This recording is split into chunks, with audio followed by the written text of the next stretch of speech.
neste novo quadro de ser ou não ser, a justiça e os teus direitos, com a advogada Luciana Schering, que vai começar a responder as tuas perguntas enviadas para o e-mail lucianascheringsoares@gmail.com e também para o fone do ICAB 51-3232-7981. Como se avaliam os danos morais? É o juiz quem determina ou a pessoa que entra com o processo que apresenta o valor? Sobre dano moral, o que a gente tem que ter em mente é que a pessoa que vai buscar uma indenização, né, é dessa forma que a gente fala no direito, é uma indenização por danos morais. A pessoa vai buscar algo que feriu o seu íntimo, a sua pessoa, e que não está determinado num cheque, vamos pensar assim, tá? É algo que me feriu, que abalou a minha moral, o meu íntimo, a imagem que eu tenho perante outras pessoas. Então, quem vai avaliar esse valor, quem vai quantificar esse dano é a própria pessoa, tá? Tem algumas regras que não são regras estanques, não são regras que não podem ser mudadas, mas são limitadores que foram discutidos já em outros casos e que foram apresentados então pelo Superior Tribunal de Justiça como base para determinadas situações, tá? Antes de falar deles, eu vou só comentar uma situação. Você perguntou, quem determina o valor? É o juiz ou é a pessoa? A própria legislação nos responde isso, tá? O Código de Processo Civil, ele já determina que a pessoa, quando ingressa na justiça com uma reclamação, buscando uma indenização por dano moral, ela deve apresentar o valor que ela entende como suficiente para cobrir esse dano que ela sofreu, tá? Então, a pessoa vai apresentar o valor, ela pode pedir o valor que ela entender como maior, enfim, como que vai cobrir todos esses danos, como eu disse, né? Mas por conta de pedidos exagerados, né, que já se teve no judiciário, então o Superior Tribunal de Justiça fez um quadro explicando alguns valores já para delimitar, né? Porque senão o que acontecia? A pessoa entrava com uma ação de indenização por danos morais, entendendo que porque teve o seu nome inscrito no cadastro de proteção ao crédito,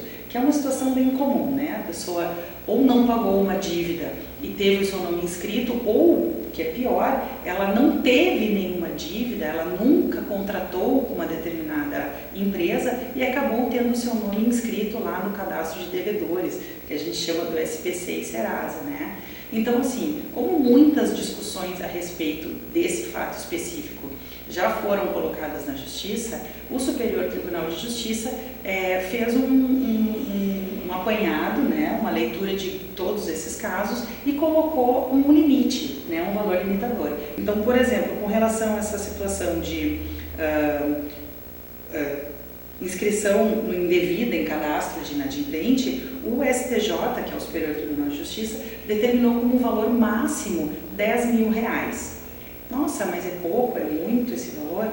Depende da situação, né? Tem casos em que são bem simples, a pessoa foi fazer uma compra numa loja, teve negado o crédito porque estava com o cadastro lá, né, sujo, como se fala na linguagem mais popular, e aí ela se sentiu ofendida, claro, porque ali, nossa, que constrangimento, e aí entrava na justiça e ganhava valores astronômicos, né, valores altos de indenização. Então, como nem sempre o dano moral, né, o dano moral, ele tem um caráter bastante prejudicial para a pessoa, também a gente não deve enriquecer com uma busca de um dano moral. Às vezes pode ser um equívoco da empresa, ou às vezes pode ser até uma situação em que a pessoa teve documentos furtados, perdidos, e teve, enfim, alguma outra pessoa com, né, uma vontade de dar um jeitinho, acabou colocando, fazendo uma compra, enfim, e aí a pessoa teve o seu cadastro então negativado, né, que são alguns termos que a gente vê nesses casos de dano moral, inscrição em cadastros de proteção ao crédito. Mas tem situações em que o dano moral que a pessoa sofre, ele abala muito mais do que uma inscrição em cadastros de inadimplentes. Um erro médico, por exemplo.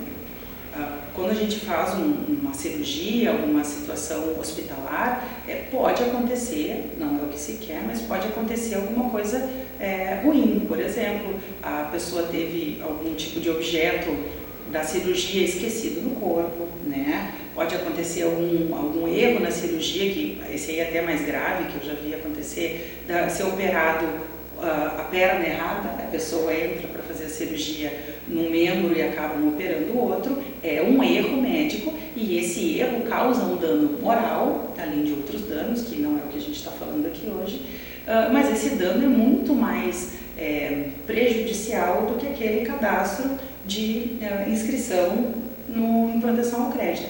Então, por também discussões já que chegaram ao STJ, evitando que a pessoa enriqueça, também a ideia é a mesma, né, do dano moral que a gente falou antes, eles criaram uma regra para situações como essa. Cirurgia, né, que a pessoa fez e que não deu algum problema, algum dano causado, pode-se chegar a valores de até R$200 mil.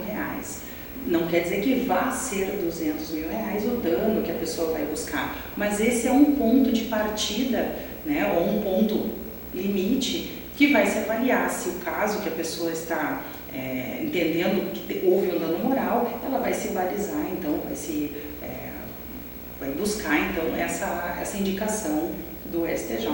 Nós temos vários outros casos de dano moral, não são apenas esses que a gente falou, né? Mas aí, enfim, cabe também da interpretação do advogado, por isso que sempre é bom a pessoa buscar a orientação de um advogado, né, sobre o seu caso, verificar qual foi o dano efetivamente sofrido e dentro desses pontos já indicados como balizadores, vai se apresentar o valor do dano moral. Então, o juiz só vai decidir o que a pessoa pedir, né? Então, respondendo a pergunta assim, de forma bem objetiva, quem decide o valor é a pessoa que entra na justiça. O juiz só concorda com ela, né, dando o valor máximo que a pessoa pediu, ou, analisando todos os fatos, ele vai entender que o valor pode ser um pouco menor, mas é de acordo com o processo e caso a caso. No próximo encontro com Ser ou Não Ser, continuaremos com a advogada Luciana Schering, no quadro A Justiça e os Teus Direitos. E tu podes enviar as tuas perguntas e esclarecer as tuas dúvidas pelo e-mail lucianascheringsoares@gmail.com.